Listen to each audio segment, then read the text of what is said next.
நான் வரும்போது நாளைக்கு இப்போ 5000, அடுத்து இன்னும் 5 வருஷத்தில் அப்புறம் 20,000 ஆகும். இப்போ 10.5 லட்சம் கோடி 20 லட்சம் கோடி ஆகும். 1 லட்சம் கோடி வட்டி 2 லட்சம் கோடி வட்டி ஆகும். இப்போ என் தம்பி அறிவிச்சிருக்கிற அந்த இலவச அறிவிப்புகள் இருக்கு, அதுக்கே மாதம் 1 லட்சம் கோடி தேவைப்படுது.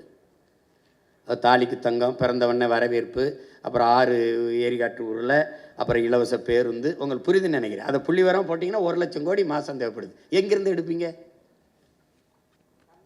அப்போ அது நல்ல ஆட்சி முறை இல்லை, அதை செய்யக்கூடாது. மக்களுக்கு இப்போ நான் சொல்கிறது கொஞ்சம் வெறுப்பாக இருக்கும், கசப்பாக இருக்கும். எந்த நல்லதை முதல்ல எடுத்தோடனே ஏற்றிருந்துருக்கிறாங்க. ஆனால் அதுக்காக ஏற்பார்கள், எதிர்ப்பார்கள், ஆதரிப்பார்கள், அருவருப்பார்கள்னு பார்த்தா புதிய ஒன்றை செய்யவே முடியாது. அப்போ அது நான் மக்களின் கருத்துக்கானவன் இல்லை, முழுக்க முழுக்க மக்களின் நலனுக்கானவன். அதனால் நான் அதை தான் முன்னெடுக்க முடியும். உலகத்தில் மாறுதலை செஞ்ச எல்லாரும் மனச்சான்று வழி நடத்தியபடி நடந்தவன் தாங்கிறான்.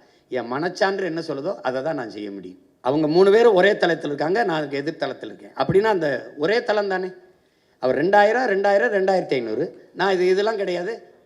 நீனே ஆயிரக்கணக்கான ரூபாயை ஈட்டிக்கொள்கிற மாதிரி உனக்கு வேலை வாய்ப்பு, வருவாய்ப்பு இருக்கும், பொருளாதார மேம்பாட்டை தந்துடுறேன். அவன் வாழ்விடத்திலே தந்துடுறேன்றேன். அப்போ நான் தானே வேறு இடத்துல இருக்கேன். அவங்க ஆங்கிலமும் கொள்கை மொழிங்கிறாங்க. அடுத்தவன் மொழி எனக்கு கொள்கையாக இருக்க முடியாதுல்ல. அது என்னுடைய தன்மான இழப்பாக நான் கருதுகிறேன். அதனால் நான் என்ன சொல்கிறேன்னா, என் கொள்கை மொழியில் வேறுபடுறேன். அப்போ அதில் மாறணும்ல. அவங்க ஊழல் லஞ்சத்தை ஒழிப்போம்னே சொல்லலை. ஏன் சாராய கடையவே மூடுவேன்னு என் தம்பி பாட்டிலுக்கு 10 ரூபா 10 ரூபான்னு பாடுறாரே ஒழிய நான் வந்தால் மூடுவேன்னு சொல்லலை. இப்போ சாராய கடையை வச்சுக்கிட்டு, போதையை வச்சுக்கிட்டு, பெண்கள் பாதுகாப்பு என்பதும் சட்டம் ஒழுங்கு என்பதும், கொலை கொள்ளையை வன்முறையை தடுப்பு என்பதும் வெற்றி பேச்சாயிரும். சும்மா ஒரு என்ன சொல்கிறது, அது வேடிக்கையாயிரும். அது சாத்தியப்படுத்த முடியாது. யாரோட தொழிற்சாலை? கொண்டாய் முதலாளி. அவர் இங்கே வந்தார். 1 டன் எடையுள்ள கார் தயாரிக்க 4,50,000 லிட்டர் தண்ணீர் தேவைப்படுது. அது மறை நீர்னு சொல்கிறோம், ஆங்கிலத்தில் வெர்ச்சுவல் வாட்டருங்கிறோம். 15 லட்சம் கார், 50 லட்சம் கார் ஏற்றுமதி செய்கிறீங்க. நீங்கள் இந்த கொரியன் முதலாளிக்கு தமிழ்நாட்டு இளைஞருக்கு வேலை கொடுக்கணும்னு என்ன மாரியத்தாவில் வேண்டிட்டாரா, இல்லை திருப்பதி வெங்கடாசலில் வேண்டிட்டாரா? இங்கே மனித உழைப்பு மலிவாக கிடைக்குது. நிலத்தடி நீரை வடமலால் உறிஞ்சிக்கலாம். உற்பத்தி செய்கிற பொருளை விரைந்து எடுத்துகிட்டு போல 8 வழிச்சாலை 4 வழிச்சாலை இருக்குது. தடையற்ற மின்சாரம். ஒரு அரை மணி நேரம் மின் இழப்பு ஏற்பட்டால் உற்பத்திக்கு ஏற்படுற இழப்பை மத்திய மாநில அரசுகள் ஈடுகட்டும்னு புரிந்துணர்வு ஒப்பந்தம் இருக்குது. அதனால் நீ வர்ற, எனக்கு வேலை கொடுக்க வர்ற, உனக்கு வேலை தானே வேணும், அரசாங்க வேலை. நான் தர்றேன் அதே நிலத்தை வச்சு. உனக்கு என்ன பிரச்சனை? காரை ஏற்றுமதி செய்கிற, சோறை இறக்குமதி செய்கிற. நான் சோறை ஏற்றுமதி செய்கிறேன், காரை இறக்குமதி செய்கிறேன். தட்சாலி வரானார். நீங்கள் என்ன நீங்கள் போயிட்டு இருக்கிறீங்க? நீங்கள் ஒரு ஆரஞ்சு பழத்தை விளைய வச்சான் ஃப்ரான்ஸு, 50 லிட்டர் தண்ணீரை குடிக்குது. புளிஞ்சா 1/2 கிலோ குவளை கூட வரல, நிப்பாட்டான்ட்டான். ஏன்னா இங்கிலாந்து பொருளாதார மேதை ஜான் ஆண்டனி ஆலன் சொல்கிறான், இந்த ஆசிய கண்டத்தில் இருக்கவன் தான் இந்த பணத்தையும் தங்கத்தையும் வச்சு பொருளாதாரத்தை மதிப்பிடுறான். ஐரோப்பிய கண்டம் நாடு முழுமைக்கும் அவன் நீர் பொருளாதார கொள்கைக்கு வந்துட்டாங்கிறான். எந்த நாடு நீர் அதிகமாக வச்சுருக்கானோ அவன் தான் பணக்கார நாடுன்னு வந்துட்டான்ங்கிறான். அப்போ நீ என்ன பண்ணுறான்? அவன் ஃப்ரான்ஸ் நீர் ரொம்ப திங்குதுற, கண்ணுக்கு தெரியாமல் களை போதுறான், நிப்பாட்டான்ட்டான். சீனை பன்னிக்கறியை விரும்பி சாப்பிட்டான். 1 கிலோ கறி வர 8600 லிட்டர் தண்ணி தேவைப்படுது. 1 கிலோ கறி பன்னிக்கறி மேசைக்கு வர. வளர்ச்சியை வளர்ப்பதை நிறுத்துறான்ட்டான், இறக்குமதி பண்ணிக்கிறோம்ட்டான். ஏன் இவன் இதே கொரியன் முதலாளி அவன் ஊரில் கொரியாவில் உட்காந்து இந்த ஃபோர்டு இந்த கொண்டாய் காரை தயாரிக்க வேண்டியதானே? ஏன் நான் வேணான்னு சொல்லையே? உனக்கு வேலை தானே, அது நான் தர்றேங்கிறேன். அப்புறம் அவன் கொரிய முதலாளிட்டு வேலை தந்தா தான் காசு உனக்கு இனிக்குமா? நான் கொடுத்த காசு கசக்குமா என்ன? உனக்கு என்ன பிரச்சனை? உனக்கு வேலை தானே வேணும், வேலை தானே வேணும். நீ பாலை ஆந்திராவிலேருந்து இறக்குமதி செய்ய உனக்கு அவமானமா இல்லை? கறி ஆந்திராவிலேருந்து ராஜஸ்தான்லேருந்து இறக்குறிய உனக்கு வெக்கமா இல்லை? வெக்கமா இல்லை? ஏன் உனக்கு ஆடுமா? நீ மேய்க்காத, உனக்கு நீ வெளியில் போ, உனக்கு மேய்க்க நான் மேய்ச்சிக்கிறேன், உனக்கு என்ன? ஆனால் கறி தின்ன காட்டி வச்சு உதச்சி போடுவேன். என்ன விளையாட்டு பண்ணிருக்கீங்களா? எது அவமானம்னு பாரியா? அரசு சாராய கடை திறந்து வச்சு குடிக்க வைக்கிது, அங்கே படித்தவனை ஊற்றி கொடுறாங்குது.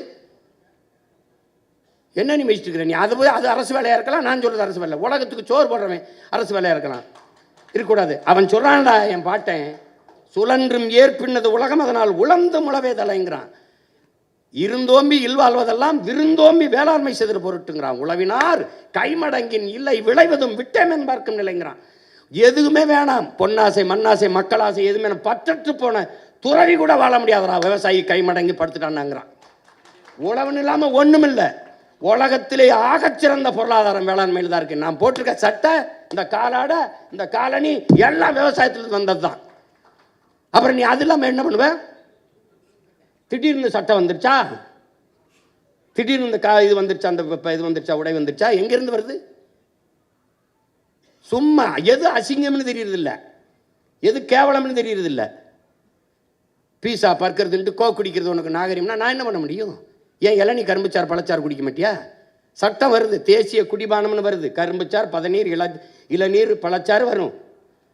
இங்கே சமூகம் கெட்டு கிடக்க பேச மாதிரி. நீ பழச்சாறு கடையில் எங்கே கூட்டம் இருக்குது, சாராய கடையில் எவ்வளோ கூட்டம் இருக்குது, நூலகத்தில் எவ்வளோ கூட்டம் இருக்குது, திரையரங்கில் எவ்வளோ கூட்டம் இருக்குது, கால் செருப்பு கண்ணாடி குளிரூட்டப்பட்ட அறையில் இருக்குது, காய்கறி தெருவில் கிடக்குது. இதை மாற்றணுங்கிறேன். அதுக்கு தான் தலைகீழ் மாற்றம்னு சொல்கிறேன். புரட்சி என்பது தலைகீழ் மாற்றம்ங்கிறேன். சும்மா போட்டு எது பேசிக்கிட்டு இருக்கான் சீமா, ஏதோ ரொம்ப நாளாக பேசிட்டு இருக்காருன்னு நீ வாய்ப்பு தரலை. சரிதான், ஆண்டுட்டி. ஐயா ஸ்டாலின் ஆட்சியில் 5 வருஷம் ஆண்டுட்டேன். அந்த ஐயா எடப்பாடி 4 வருஷம் ஆண்டுட்டேன். ஒரு தடவை கொடுத்துப்பாரு, நல்லானே வெரைட்டி அடி, கல்லெடுத்து கூட ஏறி சிலுவையில் கூட ஆற ஒரு தடவை கூடு. அப்போ தெரியுமில்ல அது கற்பனையா இல்லை அது நிஜமான உனக்கு தெரியும், உண்மையானு தெரியும். எவ்வளவு திறமை இருந்தாலும் வாய்ப்பு என்ன எப்படி இது எப்படி வெளியில் தெரியும்? நான் 15 வருஷமாக கத்துறேன், இதுக்கு மேலே கத்தவே முடியாத அளவுக்கு கத்திட்டேன். அப்புறம் அது எப்படி செஞ்சிருவா, எப்படி வேலை கொடுக்குறேன்னா இல்லையான்னு மட்டும் பாரு தம்பி. ஒரு மீன் குழம்பு வைக்கிற சட்டி எத்தனை ரூபாய்ன்னு நினைக்கிறீங்க? அமெரிக்கா 13,000 ரூபா. ஒரு கயத்து கட்டில் 40,000 ரூபா. ஒரு ஓலைக்கொட்டம் 500 ரூபா. ஜப்பானில் வாங்குறான். அரபு நாடுகள்லேருந்து, ஜப்பான், சீனாலேருந்து போகுது. சந்தை பொருளாதாரம் எங்கே இருக்குன்னு தெரியல. திடீர்னு தக்காளி வர ஏறினவனா என்ன பாடுபட்டிய தக்காளி விற்றே ஒருத்தன் பல லட்சம் ரூபா கொண்டு வந்துட்டான்றான். தக்காளி நான் கத்திரி கிடந்தான். அப்புறம் வெங்காயம் தான். அப்போல்லாம் எனக்கு சிரிப்பாக வரும். என்னவோ ஒன்று உங்களுக்கு இது என்ன பண்ணுறது? சரி போங்க. இனிமேல் நாங்கள் சொல்லணும், போலிகளை கண்டு ஏமாறாதீர்கள், எங்களுக்கு வேறெங்கும் கிளைகள் இல்லை அப்படின்னு பேசணும் போல் இருக்கு. ஆனால் இப்போ இந்த தூய்மை பொறியாளர் அப்படின்ற ஒரு தலைப்பில் வந்து என்ன சொல்லிட்டீங்கன்னா, ஒரு குறிப்பிட்ட இனக்குழுவை சேர்ந்தவர்கள் மட்டும்தான் தூய்மை பணியாளர் அந்த பணியில் இருக்காங்க. இதை முற்றிலும் தடை செய்யணும்னு சொல்லியிருக்கீங்க. முற்றிலும் தடை செஞ்சுட்டா அதுக்கு மாற்று என்ன அப்படின்ற ஒரு கேள்வி இருக்குது. ரெண்டாவது, இதை வந்து ஒரு பெருமைக்குரிய அரசு பணியாக்கணும் அப்படின்ற ஒரு வாக்குறுதி கொடுத்துருக்கீங்க. ஆனால் சமீபத்தில் இந்த தூய்மை பணியாளர் போராட்டம் எடுக்கும்போது அவர்களை பணி நிரந்தரம் பண்ணணும் அப்படின்ற கோரிக்கை வந்தப்போ ஒரு அரசியல் கட்சி தலைவர் வந்து பண்ணக்கூடாது அப்படின்றதும் சொல்லியிருக்காரு. ஸோ இது எப்படி முரண்பாடுகள் வரது எப்படி பார்க்குறீங்க? இல்லை நம்ம இதில் என்ன தம்பி, ஒரு குறிப்பிட்ட சமூகம் செய்கிறதுங்கிறப்போ தான் இது இவங்க அது இழிவாக்குறதுறாங்க. இப்போ வேளாண்மை நான் ஒன்று சொல்கிறேங்க, வேளாண்மை செய்கிற வேளாளர் உங்களுக்கு புரியுதா? இப்போ கடலில் வேளாண்மை, இப்போ மீன் பிடிக்கிறவர் மீனவர்னு நீங்கள் சொல்கிற நம்ம பொறிக்கிறோம். இப்போ நான் வேட்டையாடுறேன், விடுமுறை காலங்களில் வேட்டையாடுறேன், நான் வேடுவனாயிடுறேன், நான் குறவர் ஆயிடுறேன். நான் ஆடு மாடு வளர்க்குறேன், நானும் ஆயர் ஆயிடுறேன். நான் வேளாண்மை செய்கிறேன், வேளாளர் ஆயிடுறேன். எங்கள் உறவுகள் கடலில் மீன் பிடிக்கிறாங்க, நான் கம்மாயில் மீன் பிடிக்கிறேன், நானும் மீனவர் ஆயிடுறேன். உங்களுக்கு புரியுதுன்னு நினைக்கிறேன். இப்போ எந்த வேலையும் யாரும் செய்யலாம். நீ ஒரு இழிவுன்னு கருதாத, அது அரசு வேலையாக்கு. படித்தவன் படிக்காதவன் எல்லாரும் செய்யலாம். இந்த முறையை மாற்றிடுவோங்கிற துப்புரவு பண்ணிடுற. இப்போ அமெரிக்கா, சிங்கப்பூர்லாம் எப்படி பண்ணுது? ஒரு நவீனமாக நல்ல சுகாதாரமாக பூட்ஸு கிட்ஸு க்ளவுஸ்லாம் போட்டு வண்டி வச்சு சுத்தமாக எடுக்கலாம். முதல்ல குப்பை இல்லாத நகரத்தை உருவாக்க நம்ம கற்றுக்குருவோம். எதுக்கு தூய்மை, எதுக்கு நீங்கள் அசுத்தமாகுது, எதுக்கு குப்பை வருது, எப்படி வருது? ஏன் நீ வீட்டை நீ குப்பையாக போடுவியா? அப்போ எப்படி நாட்டை குப்பையாக்குற? நான் வரும்போது நீ அப்படிலாம் குப்பையை போட முடியாது. எல்லாம் தெருவேல்னு எங்கே பார்த்தாலும் உன் வீட்டுக்குள்ளே தவிர வெளியில் நடந்தீங்கன்னா 2 கண்ணு பார்த்துக்கிட்டே இருக்கும். முழுக்க கண்காணிப்பு கருவிகளால் கண்காணிச்சிருவேன். நீ தப்பிக்கவே முடியாது. நீ குப்பையை அங்கேருந்து தூக்கி போடுறது அதெல்லாம் பண்ண முடியாது. குப்பையை கூட ஒழுங்காக போட தெரியாத நாடு குப்பை மேடாக தானே போகும். அதனால தான் அவங்க தூய்மை பணியாளர் என்பதையும் தாக்கி தூய்மை பொறியாளர்கள்னு மாற்றி அதை அரசு பணியாக மாற்றுவேன்னு சொல்கிறேன். நீங்கள் அந்த பணியை நீங்கள் எதுக்கு நான் அதுக்கு குப்பையில் தான் வச்சுக்கிறேன்னு நினைக்கிறீங்களா? மரக்கன்று நடக்கூடாதா?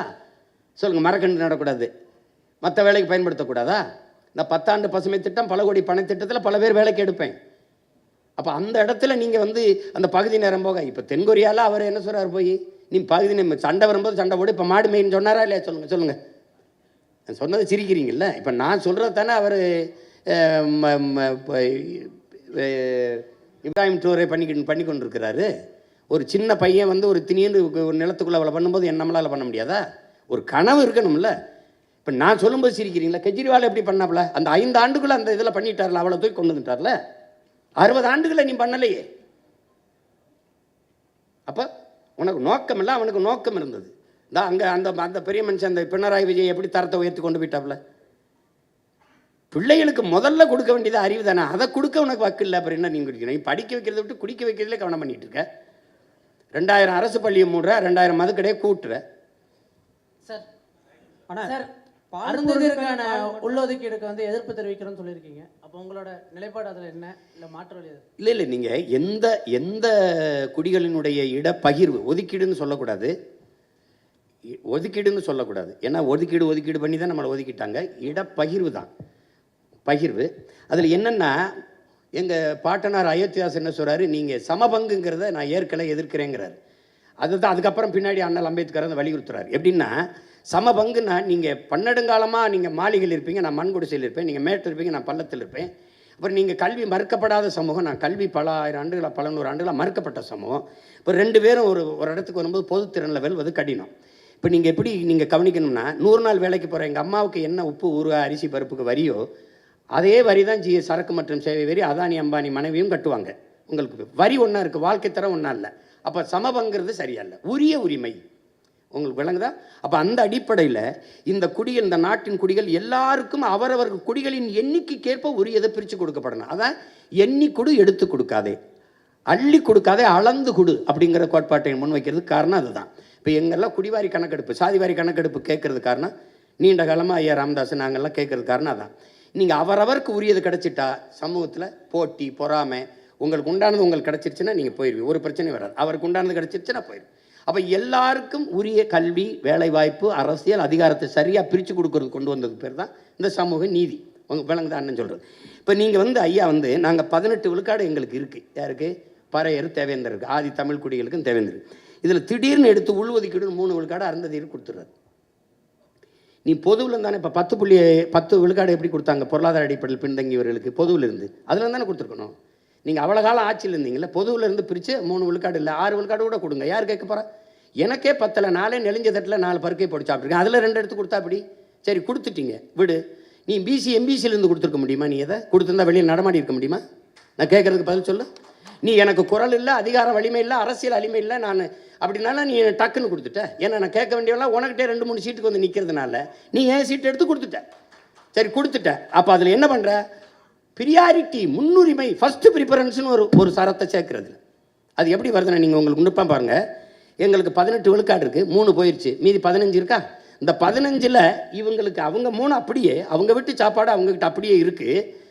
என் வீட்டு சாப்பாடு இருக்குல்ல இந்த 15, இதில் இவங்க சாப்பிட்டது போக மிச்சம் எனக்கு முன்னுரிமை. இதுலேயும் அவங்க வருவாங்க, அவங்களுக்கு போக எனக்கு அப்படின்னு சட்டம்.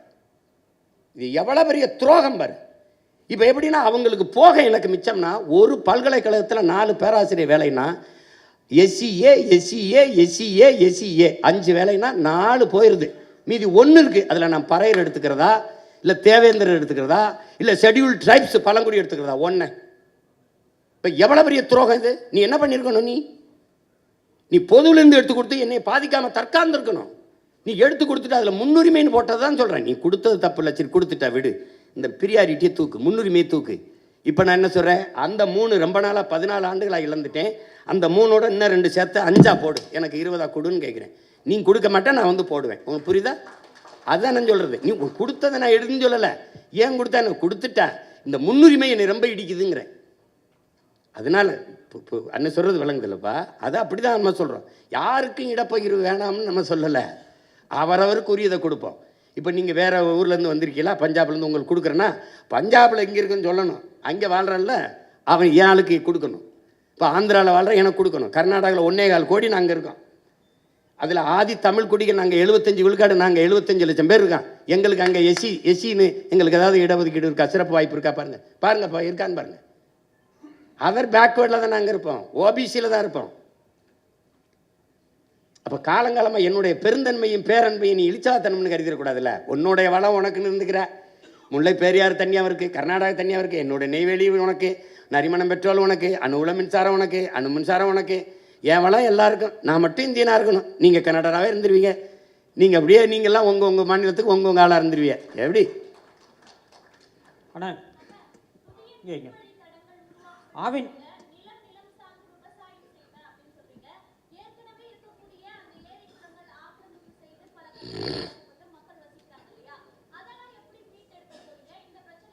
இல்லை அதையெல்லாம் ஒன்றும் செய்ய முடியாது. ஏற்கனவே நானே அதை இடிக்கக்கூடாதுன்னு போராடியிருக்கேன். அதை இடிக்க அப்போ கட்ட அனுமதிச்சவனை தான் கொஞ்சம் சரி பண்ணணும்.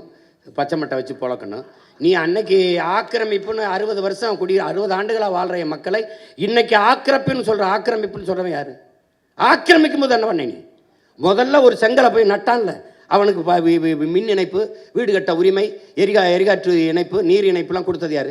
அந்த தெருக்களில் பாதை போட்டு கொடுத்த ஐயா வைக்கப்பேர் யார்? அவன்கிட்ட வீட்டு வரி வசூலிச்சவன் யார்? அப்போ இவ்வளோ காலம் வாழ விட்டு இப்போ தான் ஆக்கிரமிப்பு உனக்கு இது பண்ணுதா? இப்போ இது ஆக்கிரமிப்புனா அந்த கடற்கரையில் 4 கல்லறை இருக்குல்ல, அது ஆக்கிரமிப்பு இல்லை. அது கடற்கரை ஆக்கிரமிப்பு இல்லையா? அதை எப்போ இடிக்கிறது? யார் இடிக்கிறது? கடற்கரை தானே. உனக்கு எப்படி கல்லறையாச்சு? நீ என்ன தேச விடுதலைக்கு என் பாட்டை வாவுச்சி மாதிரி செக்கிழுத்தியா? இல்லை யார் நீ? எங்கள் பாட்டு மருது வண்டி தூக்குள்ள தூங்குனியா? தீரன் சின்னமலை மாதிரி தூக்குள்ள தூங்குனியா? இல்லை என்ன பண்ண? அது நான் இடிக்க மாட்டேன், அதுவா இடியும். அதுவா இடியும். அதனால ஏற்கனவே இருக்கிற நீர்நிலைகளை ஆக்கிரமிப்பு போக மீதியை நான் பராமரிப்பேன்.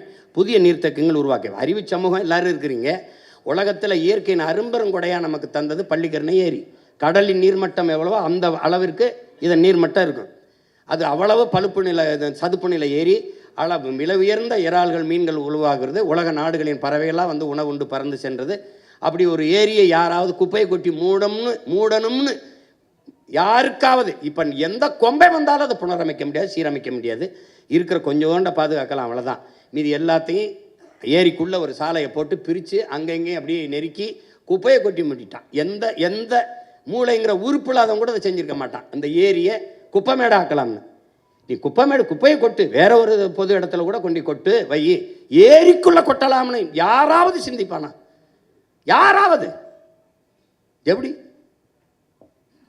கால கொடுமை இதெல்லாம் நினைச்சு பார்த்தாலே நெஞ்சு வெடிக்கும். அதை விட்டுருவோம், வேற ஏதாவது கேளுங்க.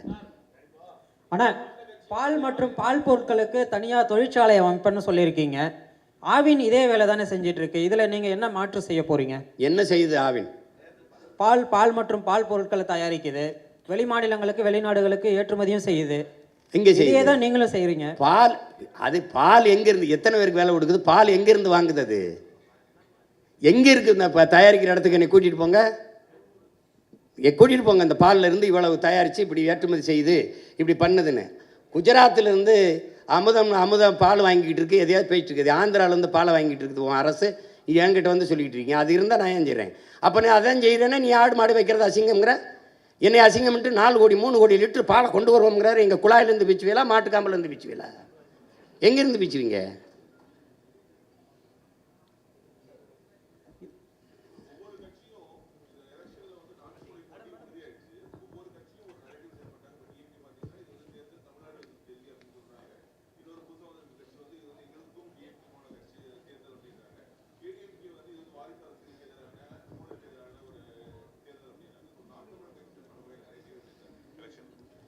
இல்லை, அதில் வந்து உங்களுக்கு தெரியும், இங்கே போட்டிங்கிறது கோட்பாட்டு அளவு போட்டி தான் உங்களுக்கு.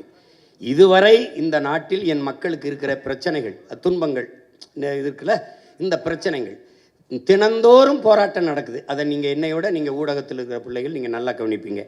ஆசிரியர்கள், படிப்பிக்கிற ஆசிரியர்கள் பாதையில் நிற்கிறாங்க, மருத்துவர்கள் வீதியில் நிற்கிறாங்க, செவிலியர்கள் வீதியில் நின்று போராடுறாங்க, வேளாண்குடி மக்கள் போராடுறாங்க, போக்குவரத்து தொழிலாளர்கள் போராடுறாங்க, துப்புரவு பணியாளர்கள் போராடுறாங்க.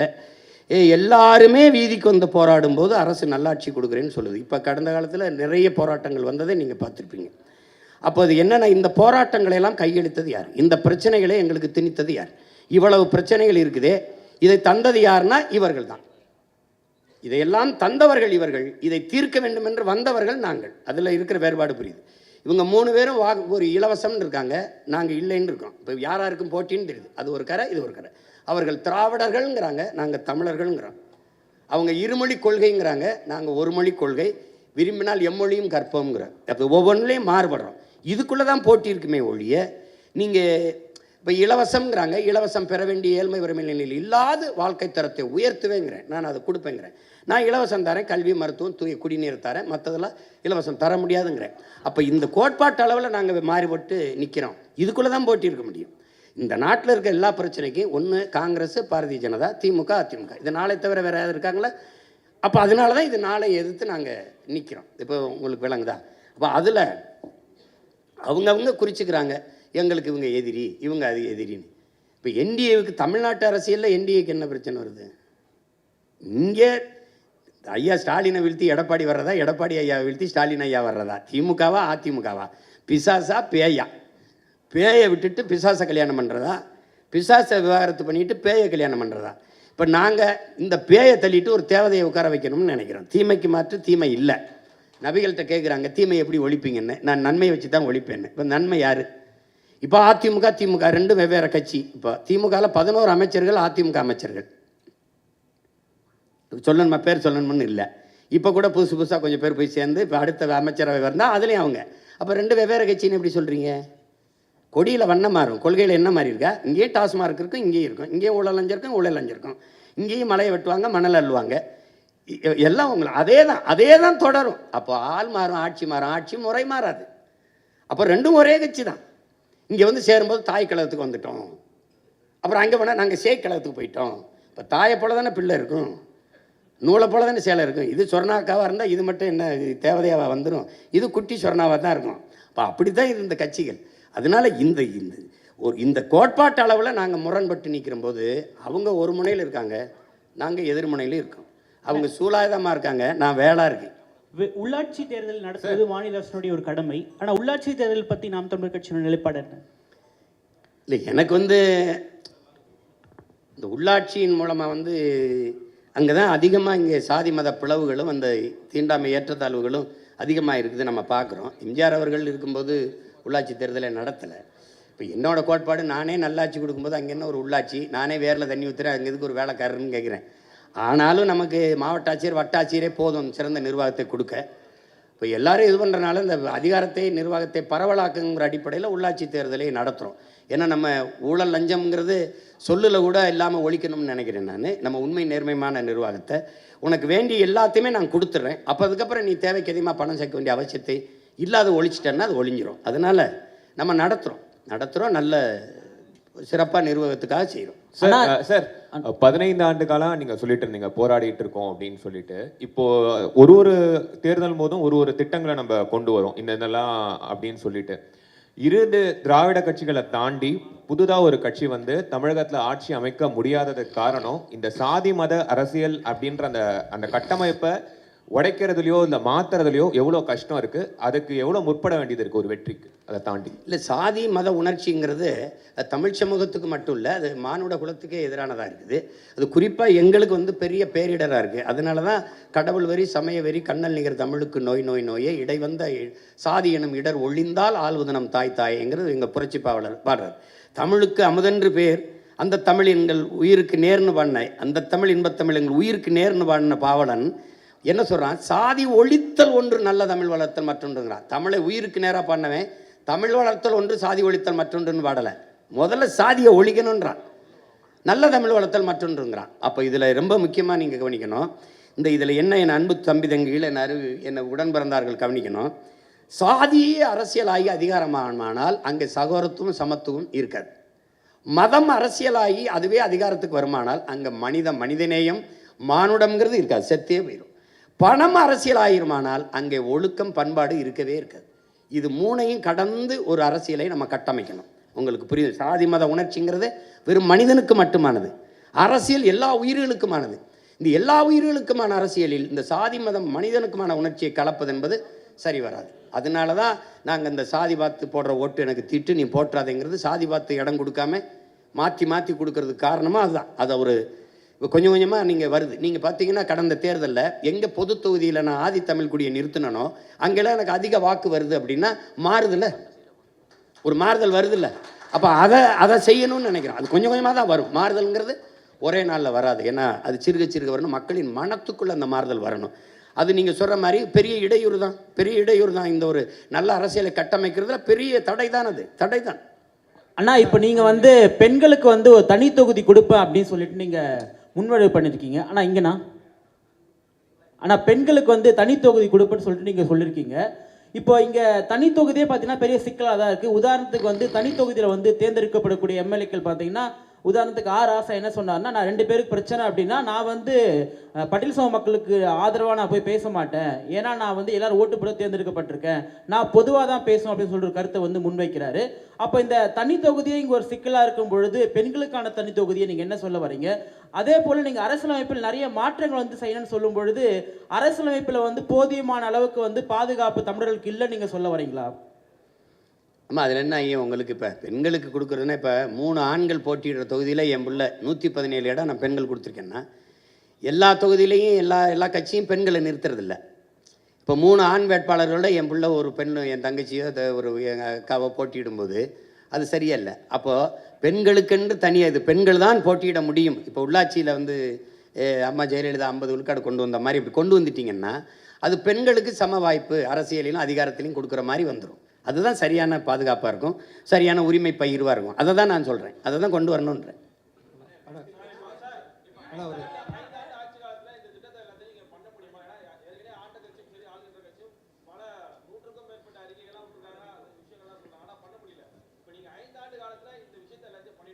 இல்லை, அதுக்கு தான் 10 ஆண்டு பசுமை திட்டம், பல கோடி பனை திட்டம்னா அண்ணன் என்ன சொல்கிறேன்னா, ஒரு வேலை இப்போ எனக்கு குறுகிய காலம்தான் இருக்குது, நான் தொடங்கிட்டுன்னா நான் ஒரு ஆட்சி முறையை மாற்றி இப்படிலாம் நிர்வகிக்க முடியும்னு காட்டிட்டேன்னு வச்சுக்கோ. இப்போ எங்கள் தலைவர் எடுத்துக்கிட்டிங்கன்னா, நம்மளாலேயும் ஒரு நாட்டை கட்டமைக்க முடியும், ஒரு நாட்டை நிர்வகிக்க முடியும், நம்மளாலேயும் படை நடத்தி நம்ம நாட்டை ஆள முடியும்னு காட்டிட்டார். இப்போ எங்களுக்கு வந்து உலகம் அதை முழு இசையோடு அங்கீகரிக்கலை ஒழிய நாங்கள் எல்லாமே அடைஞ்சிட்டோம்.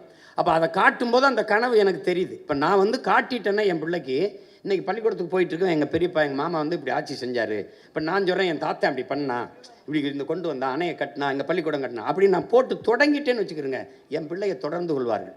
என்னுடைய அடித்தளம் உறுதியாயிருச்சுன்னா அழகான கூரையை என் பிள்ளையை போட்டுக்குருவாங்க.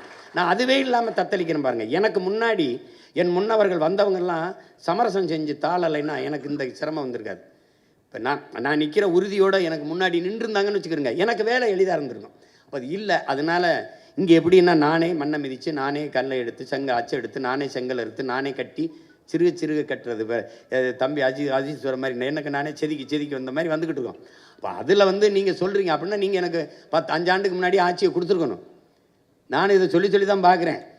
அதை ஆட்சியில் இருக்கிறவன் விடுறதால, நான் வயிறு பயிச்சவன் விட மாட்டான், வசதி படைச்சவன் தரமாட்டாங்கிற மாதிரி நானும் விடுறதால அது நடந்துட்டு தான் இருக்கும். பண்ணுவோம். 5 ஆண்டுகளில் எவ்வளவோ மாறுதலை செய்ய முடியும். கெஜ்ரிவால் கல்வியை தரமாக உயர்த்தினாருன்னு நான் சொல்கிறேன். 5 ஆண்டு தானே. ஒரு காட்டிட்டா அப்புறம் அதை பிடிச்சிக்குவாங்கல்ல நம்ம பிள்ளைங்க. நல்லது, இது சரியாக இருக்கே, இதே மாதிரி பண்ணிட முடியும்னு தெரியும். ஒரு முறை தானே.